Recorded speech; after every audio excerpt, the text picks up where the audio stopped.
Before I say anything else, this video is going to contain a bit of spoilers from the Death Note anime, so yeah, just know that. Also, I did make a part 1 to this video which will be linked down in the description. You don't need to watch them in order, but yeah, it's there.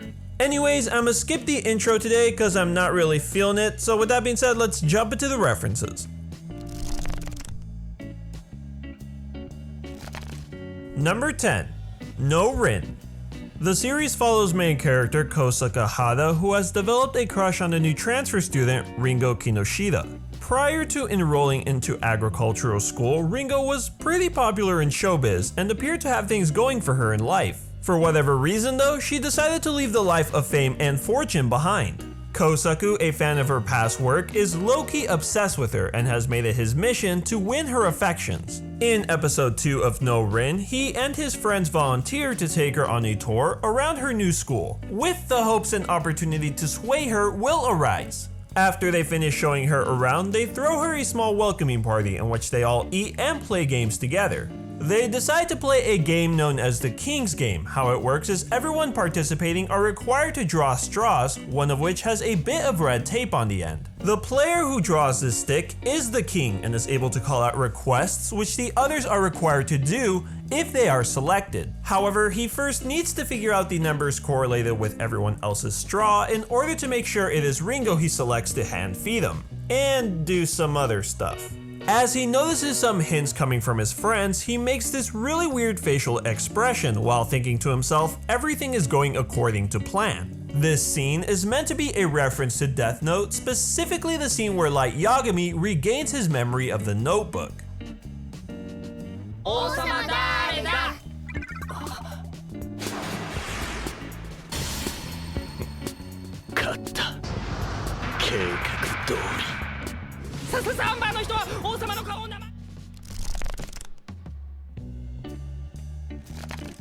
Number 9. Love Tyrant. Now, this anime series was released only recently, back in April of this year. The series follows main character Seiji Aino, whose life takes an interesting twist after he meets an angel of love by the name of Guri. As the cupid of his world, it's up to Guri to create couples using the power of a special notebook, which is known as the Kiss Note. Yeah.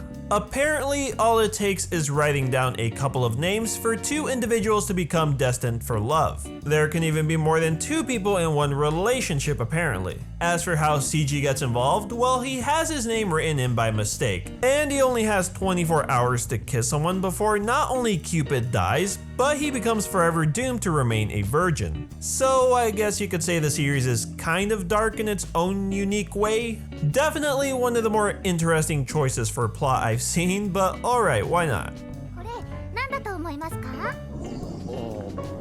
デスノートではないですね。違います。これはキスノートです。キスノート？とりあえず中を見てください。はい。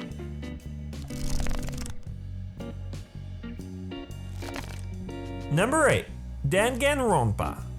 In the video game titled Danganronpa 2 Goodnight Despair, you play as a character by the name of Hajime Hinata, a boy with lost memories who, alongside 15 others, become Hope Peaks Academy's ultimate students. These 15 students are taken to a remote tropical island, and soon enough, what was supposed to be just an average field trip turns into a twisted game of life or death. Long story short, all of the students will be forever trapped on the island unless one of the 15 can get away with murdering another. If the students are able to determine the murderer in a class trial, the culprit will be executed. But if they make the wrong assumption, then the killer walks home free, whilst everyone else is executed. That's how I understood it, at least. I must say, very interesting idea. I might actually check it out for myself. As for the reference, it can be found during one of your interactions with the character Kazuichi in Chapter 5. He makes a pretty interesting comment that seems to point to Death Note. Take a look.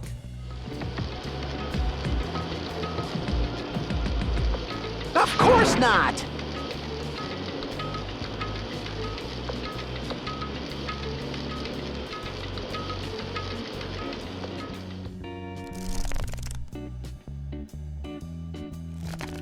Number 7. Manga Murder.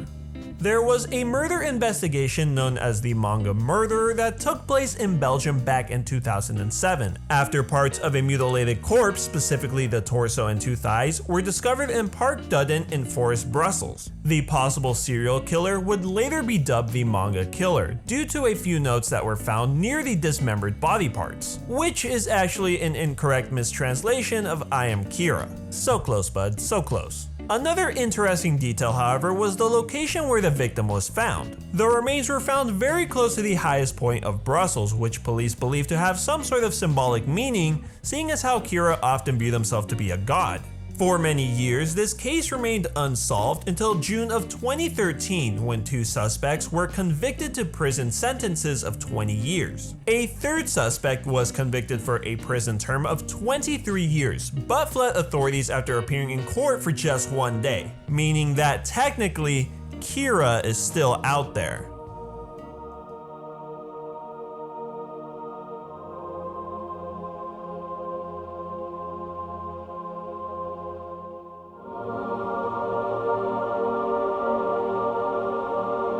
I'm just kidding, they got the guy.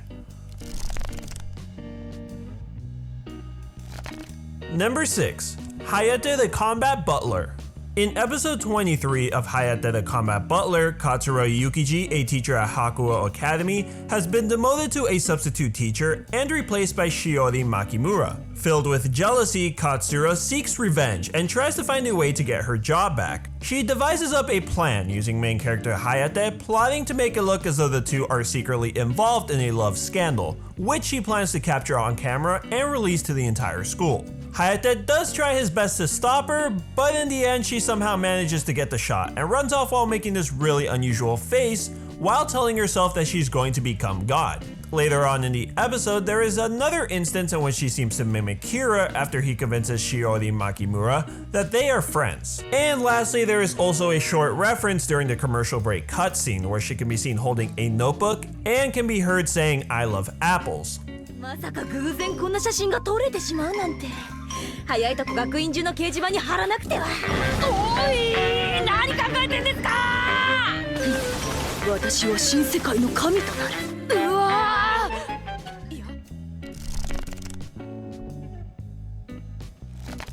Number 5. Bakuman. Now there are actually a few tiny references to the Death Note series hidden within Bakuman, the first of which appears in episode 1. In this series, we follow Akito Tagagi, a 14-year-old student who dreams of one day creating his very own manga. To accomplish his dream, however, he first needs to find someone who can draw for him, which is where Mashiro Moritaka comes in. After realizing Akito has gotten a hold of his notebook, he is a bit surprised and begins to worry if Akito realizes who it is he has a crush on. Noticing this unsettled expression, Akito responds by telling him that he shouldn't worry, as the notebook is simply a plain old notebook and not a death note. He claims he has simply taken a liking to Mashiro's drawing skills and wants to help him accomplish his dream of creating manga. As Akito begins to express his excitement of becoming an artist, you can see a number of Death Note volumes inside of a manga store. I know this is also the case in episode 4, and to be completely honest with you, I wouldn't be surprised if there were many more instances scattered throughout the anime. The reason I say this is because Bakuman is written and illustrated by both Tsugumi Oba and Takeshi Obata, the two responsible for the Death Note series. Not only that, but within the series itself, both Akito and Mashiro create a manga series named Reverse It, which in many ways mimics the Death Note series, featuring two characters who are often trying to defeat each other. Pretty cool, and again, another series that I plan on checking out in the future. 聴力はない。ずば抜けて得意なスポーツもない。だけど俺には文才、お前には画力がある。だったら漫画しかない。日本の漫画は世界に誇る立派な文化だ。生きた証、名前を漫画で残す。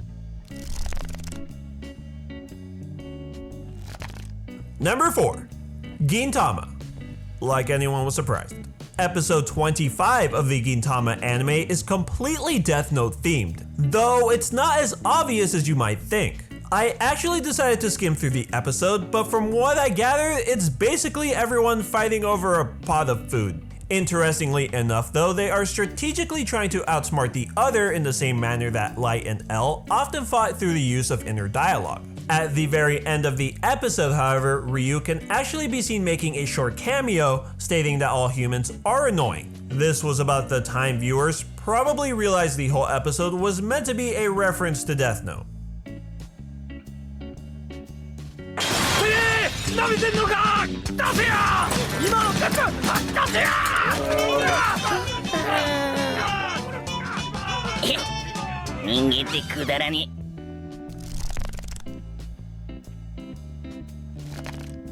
Number 3.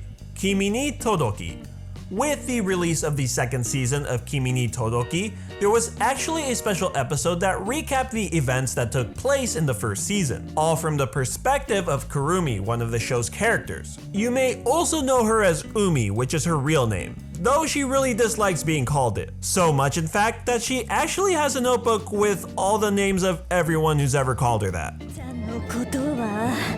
梅って呼んだやつノートにちゃんと名前書いておいたから車沢子車沢子車沢子車沢子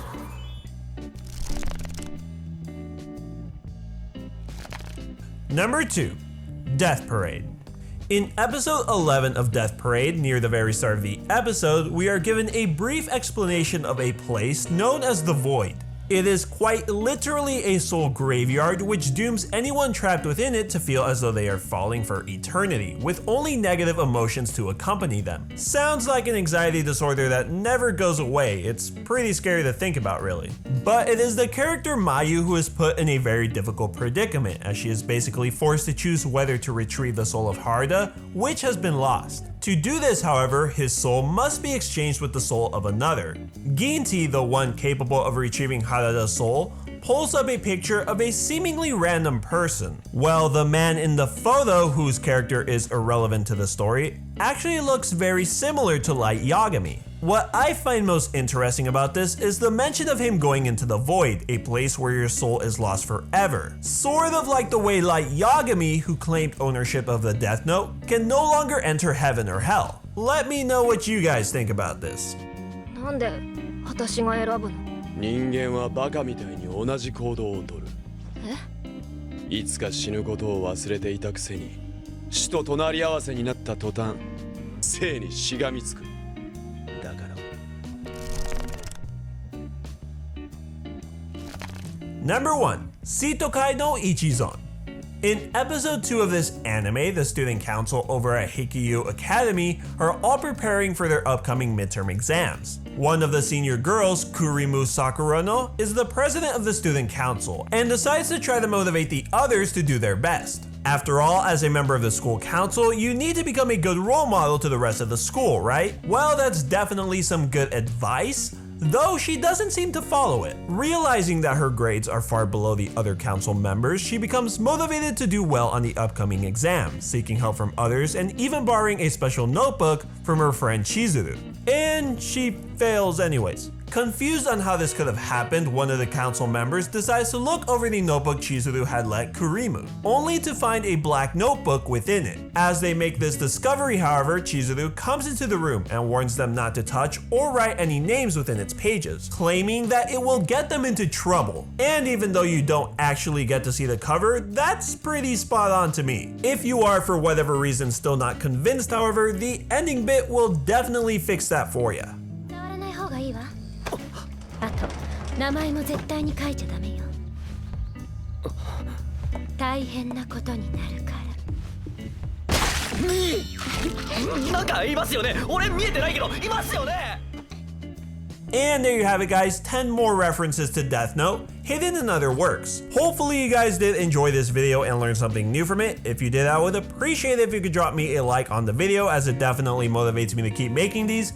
And it takes 2 seconds, so why not? Now, usually at this point of the video, I ask you guys to drop some sort of keyword in the comments below, but instead, I just want to know from you guys if you are planning on watching the new live-action Death Note series that is coming out on Netflix. I know there has been a lot of hate towards it since it was first announced, but I'm personally going to give it a shot. Let me know if you plan on doing the same, and why. Like I said in the beginning of this video, I did make a part 1, which will be found linked in the description, so if you haven't seen it, definitely go do that. And as always, a big thank you to everyone who chooses to support me over on Patreon. If you'd like to support me and what I do here on YouTube, there's also a link in the description for that. But with that being said, guys, I will thank you for watching, and I'll see you next time.